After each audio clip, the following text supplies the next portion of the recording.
So you think you know Cornwall. Palm trees, beaches, mackerel fishing. Well, there's another side to it. Trout, partridges and delicious deer.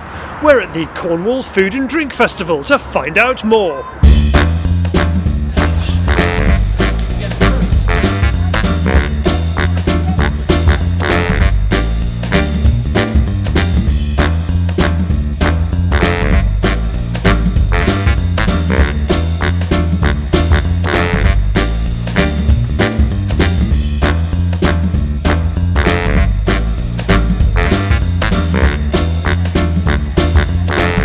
This is where Cornwall's top chefs and food producers come together to promote the best the county has to offer, and game is a major theme.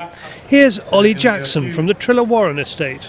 Today I've been demonstrating venison carpaccio with a walnut cream, and then also we did a dish with pigeon. That was a pigeon salad with orange, pomegranate, molasses, pine nuts and orange. Everyone knows beef, everyone knows pork, everyone knows lamb, but game's got its own unique flavour.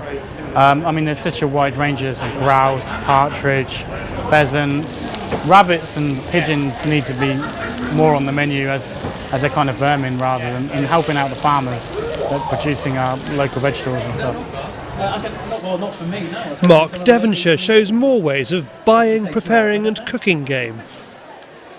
The idea of me today was being here to promote game, and predominantly today was rabbit. Because there's lots of rabbits around and we don't use enough of them, and they're classed as pests. So the idea of using rabbit in our everyday menu is something we want to put out to the general public in our everyday cookery. I don't think people like using rabbit because of the idea that they come across as little fluffy rabbits that children love. They're cartoon characters, everyone loves rabbit. As soon as you say we're going to have rabbit for dinner, they're not interested, and they kind of go, no, I can't eat rabbit. So we like the idea that we can use rabbit in everyday food and we can kind of get over that hurdle. Helping Mark is Phil Oakes, who is making stinging nettle pasta to serve with the rabbit. Going back to our roots, I think so many students and children don't get to taste natural foods. It's a lot of processed foods, high salts and high sugars. And I think just something like game, very simple, those rich flavours, especially autumnal flavours, which are really, really nice.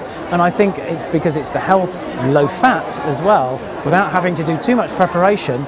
Local butchers can do the preparation for you. And then I think putting these types of meats on children's plates, students' plates, will be so much better for them.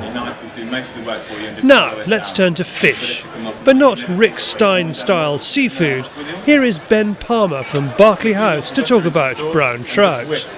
Now, I love doing shows at festivals and demonstrations. I like to show the public how easy things are to do using all the things that we can get our hands on in Cornwall. It's such a fantastic larder.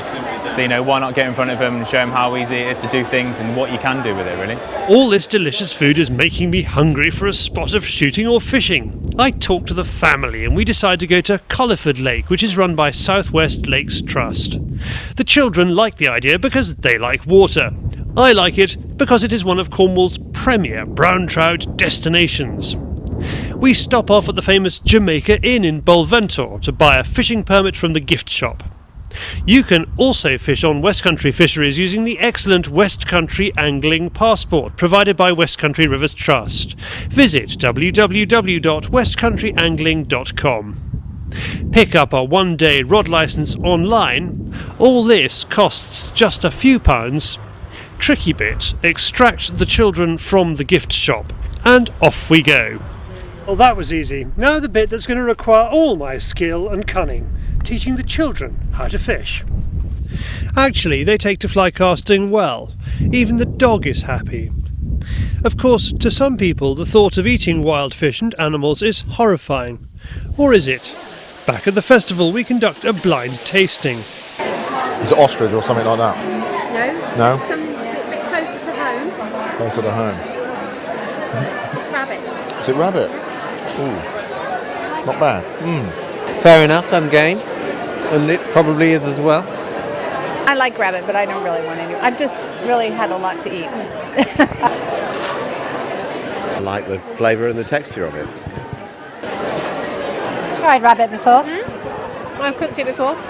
You've cooked cooked it before. Oh, that's really good. Where do you get your rabbit? I shoot it. Don't think it's rabbit. It could be. It is actually rabbit. Surprised? We were. One of the big events of the Cornwall Food and Drink Festival is the Magnificent Seven dinner. Not cowboys, these are 7 of Cornwall's top chefs producing a course each for the great and the good of the county. Chefs like Nathan Outlaw, who has a 2 Michelin-starred restaurant in Rock, Neil Haydock of the Hotel and Extreme Academy in Watergate, Paul Ripley of Rick Stein's Seafood Bar in Falmouth, and the last 2, Chris Eden of the Driftwood Hotel and Paul Ainsworth of Number 6 in Padstow and Reggiano's in the Square. These 2 are joining forces to produce the main course that's sponsored by Country Sports Southwest. Each chef has to introduce their dish to diners in an interview with BBC Cornwall's Daphne Skinnard. Behind the scenes, the kitchen is a lot more fraught. Are you great rivals? No, I mean none of us are rivals. We're friends. We come here to achieve what we should be achieving together, and that's showcasing Cornish produce and the cuisine and the styles of all of our restaurants and our chefs, of how we've been trained. A bit more the Cornish way to be kind of friendly rather than Ramsay in your face type, isn't it? Yeah, of course it is. Yeah, that's something I've certainly noticed moving down here. Everyone, gets on well. Life's too short to be like that. You may as well embrace it. We've got a lovely sort of community in the West Country. So I think it's just get on and all work together. So do you serve game in your restaurant? Yeah, yes we do. Yeah, right now we've got partridges on, we've got venison carpaccio on. So yeah, we definitely embrace the game that's which is right now from glorious 12th right the way through till sort of December, January. Not many grouse in Cornwall. Not many grouse at all, no. But we do have wood pigeons. We do have partridges. There are big shoots over at Carhays.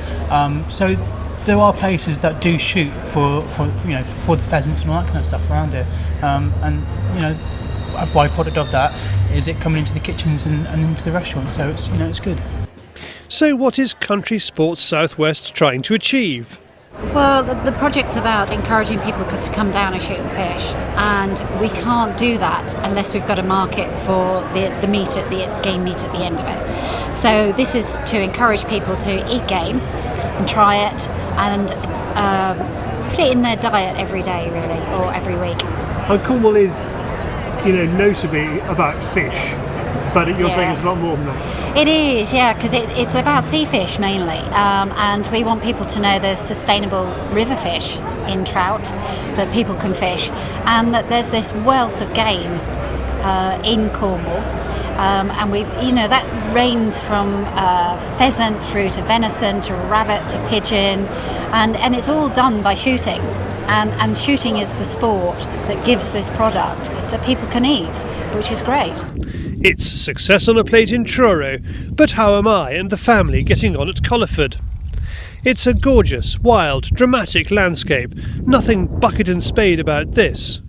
But shooting is a lot easier. There you get a gamekeeper or shooting instructor to help you. Here the children have to put up with me. Then our luck changes. Despite all the rock throwing, we hook and land one. It is not the biggest brown trout in the world, and it may be the unluckiest, but it smiles all round as we head back to the car. For more information about shooting, fishing or riding in Cornwall or other parts of the southwest, visit www.countrysportssouthwest.co.uk.